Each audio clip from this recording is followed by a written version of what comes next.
இப்போ நான் வில்லனாக நடிக்கும் பொழுது ஹீரோ யாருன்றதை அவங்க தான் சூஸ் பண்ண முடியும். இந்த ஹீரோவுக்கு ஒரு வில்லனாக போட்டால் கரெக்டாக இருக்கும் அப்படின்றது டைரக்டருடைய கையில் தான் இருக்குது. அதே மாதிரி இண்டஸ்ட்ரியில் வந்து நான் வந்து ஓரளவுக்கு மேக்ஸிமம் எல்லா ஆர்டிஸ்டோடையும் பண்ணிட்டேன். பெரிய ஆர்டிஸ்ட் எல்லாரோடையும் பண்ணிட்டேன். 2 பேரோட தான் பண்ணலை. இன்னும் ஒன்று தலை, அவரோட இன்னும் பண்ணலை. அதை எதிர்பார்த்துக்கிட்டு இருக்கேன், அப்ரோச் பண்ணிக்கிட்டு இருக்கேன். நான் அஜித் சார் கூட பண்ணணும் அப்படின்ட்டு. அடுத்து நம்ம கார்த்தி. ஸ்ரீலங்கனை பற்றி நிறைய பேருக்கு தெரியல. ஸோ அவங்களுக்கு நம்ம இன்றைக்கி இருக்கிற ஜெனரேஷனுக்கு வந்து அதை பற்றி சொல்லிக் கொடுக்கணும். ஸோ இந்த மாதிரி படங்களை தான் அதை சொல்லிக் கொடுக்கும். இப்போ எங்களுக்கு தெரியும் அந்த காலம், அப்போ வந்து ஸ்ரீலங்காவில் வந்து எவ்வளோ எல்லோரும் பாடுபட்டாங்க, என்ன நடந்துச்சு, எதனால் போகும். ஏன்னா ஸ்ரீலங்கா வந்து அன்னையிலேருந்து ஒரு அமைதியான நாடாக இருந்துச்சுன்னா நீங்கள் வந்து நம்மளுக்கு ஒரு அருமையான டூரிஸ்ட் பிளேஸ் அது. இப்போ நீங்கள் கேரக்டர் எக்ஸ்ப்ளோர் பண்ணணும், இந்த மாதிரி அந்த மாதிரி ரோல்ஸ் பண்ணணும் அப்படின்ட்டு சொல்லி பேசிட்டு இருந்தப்போ, ஒருவேளை நீங்கள் ஒரு வில்லனாக நடிக்கிறீங்க அப்படின்னா வச்சுக்கலாம். நம்ம உங்களை ஒருத்தர் வந்து வில்லனாக கேஸ்ட் பண்ணியிருக்காங்க, ஒரு டைரக்டர்னு வச்சுக்கலாம். எந்த ஹீரோக்கு நீங்கள் வில்லனாக இருக்கணும்னு நினைக்கிறீங்க, ஆசைப்படுவீங்க? அது வந்து நேஷனல் லெவலில் வந்து கோலிவுட்டோ ஹாலிவுட்டோ என்னவோ பாலிவுட்டோ மாலிவுட்டோ என்னவா வேணா இருக்கலாம். யாருக்கு வில்லனா சூஸ் பண்ணும்போது அந்த டைரக்டர் என்ன சொல்கிறாரு அதான் செய்ய முடியும். நான் வந்து இப்போ வந்து இவருக்கு வில்லனா நடிக்கிறேன், அவருக்கு வில்லனா நடிக்கிறேன் சொல்கிறேன். வில்லன் கேரக்டர் கொடுத்தா யாருக்கு வேணாலும் நம்ம நடிக்கலாம். இப்போ நான் வில்லனாக நடிக்கும் பொழுது ஹீரோ யாருன்றதை அவங்க தான் சூஸ் பண்ண முடியும். இந்த ஹீரோவுக்கு ஒரு வில்லனாக போட்டால் கரெக்டாக இருக்கும் அப்படின்றது டைரக்டருடைய கையில் தான் இருக்குது. என்னையை பொறுத்தளவுக்கு வில்லன் கேரக்டர் கொடுத்தா யாரோட நான் நடிப்பேன்.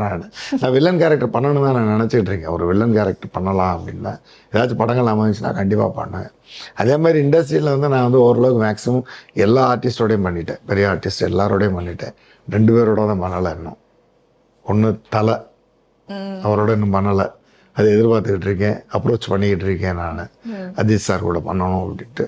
அடுத்து நம்ம கார்த்தி, சூர்யா தம்பி கார்த்தி, அவரோடையும் பண்ணலை. மீதி எல்லாரோடையும் மேக்ஸிமம் பண்ணிட்டேன். நான் பிரபுதேவா சார்லேருந்து எல்லா ஜெயம் ரவி சார் எல்லாரோடையும் பண்ணியிருக்கேன். சார் இருந்தாலும் வந்து வில்லனா இந்த ஹீரோவை அடிச்சு துவச்சு ஃபைட் பண்ணி அப்படிதான் சொல்லுங்க சார். வில்லன் கேரக்டர் அதான் சொன்னேன். வில்லன் கேரக்டருக்கு நான் சூட் ஆவேன்ன்றது தெரியணும். அது டைரக்டர் கையில் தான் இருக்குது. அவர் என்ன வில்லனா சொன்னாரா எந்த ஆர்டிஸ்ட் கிட்டனாலும் நம்ம நடிக்கலாம். ஓகே, வில்லனா நம்ம அடிச்சு வைக்க மாட்டோம், நம்ம தான் அடி வாங்குவோம். நீலிரா படம் வந்து 3ஆம் தேதி ரிலீஸ் ஆகிறதுக்கு இருக்கு. கார்த்திக் சுப்ராஜ் சார் வந்து ப்ரொடியூஸ் பண்ணியிருக்காங்க, ராணா சார் கூட சேர்ந்து ப்ரொடியூஸ் பண்ணியிருக்காங்கன்னு கேள்விப்பட்டேன். அண்ட் இந்த படம் வந்து ஸ்ரீலங்கா வார் ரிலேட்டடா இதை பற்றி பேசுகிற படமாக இருக்கு. ஆக்சுவலி இதை பற்றி நிறைய பேர் ஆல்ரெடி படம் எடுத்துருந்துருக்காங்க. பட் எதையுமே வந்து இங்கே ரிலீஸ் பண்ணுறதுக்கான வாய்ப்பு இங்கே நிறைய பேருக்கு கிடைக்காம இருந்திருக்கு. ஆனால் இப்போ இது ஆல்மோஸ்ட் ரிலீஸ் ஸ்டேஜ்க்கு வந்துருச்சு. நீங்கள் வந்து படத்தில் ஒர்க் பண்ணியிருக்கீங்களா?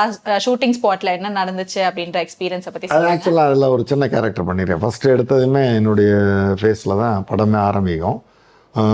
நான் ஒரு இந்தியன் ஆர்மி ஆஃபீஸர், அந்த மாதிரி ஒரு இது நான் பெர்மிஷன். இது வந்து ஆக்சுவலாக இந்த ஸ்ரீலங்கன் டைரக்டர் தான் அவர், அவங்களுடைய வழியை சொல்லியிருக்காங்க. இது ஆக்சுவலாக இந்த அதாவது என்ன சொல்கிறது, போரை பற்றியோ ஈழத்து போரை பற்றியோ இல்லை ஈழத்தில் நடந்த சம்பவங்களை பற்றியோ இதை பேசலை. இது ஒரு இன்சிடெண்ட், அதாவது போர்க்காலத்தில் ஒரு கிராமத்தில் நடக்கிற ஒரு இன்சிடெண்ட், அப்படி தான் எடுத்திருக்காங்க அவங்க. அது வந்து உண்மையிலே ஒரு கதை, அதாவது உண்மையிலே நடந்த கதை.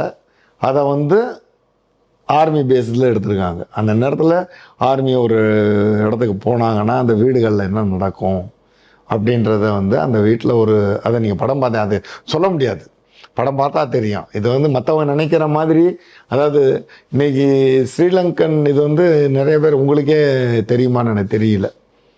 அவங்களுடைய ஹிஸ்ட்ரியை தெரிஞ்சவங்களுக்கு வந்து இந்த படம் வந்து கரெக்டாக கனெக்ட் ஆகும்.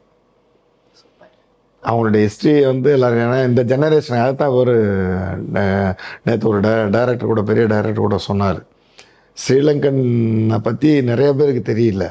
ஸோ அவங்களுக்கு நம்ம இன்றைக்கி இருக்கிற ஜெனரேஷனுக்கு வந்து அதை பற்றி சொல்லிக் கொடுக்கணும். ஸோ இந்த மாதிரி படங்களை வந்து அதை சொல்லிக் கொடுக்கும்.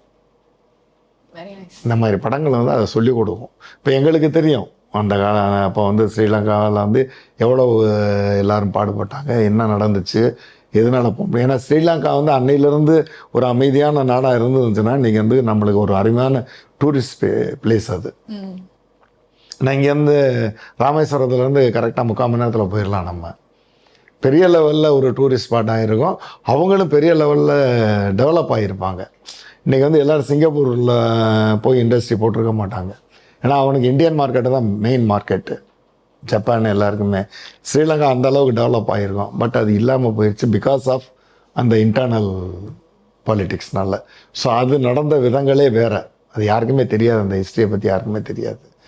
இப்போ இருக்கிற ஜென்ரேஷனுக்கு சுத்தமாக தெரியாது. அப்படின்றப்ப கொஞ்சம் கொஞ்சமாக தெரிஞ்சுக்கணும் அதை. ஸோ இது வந்து தெரியப்படுத்தும்.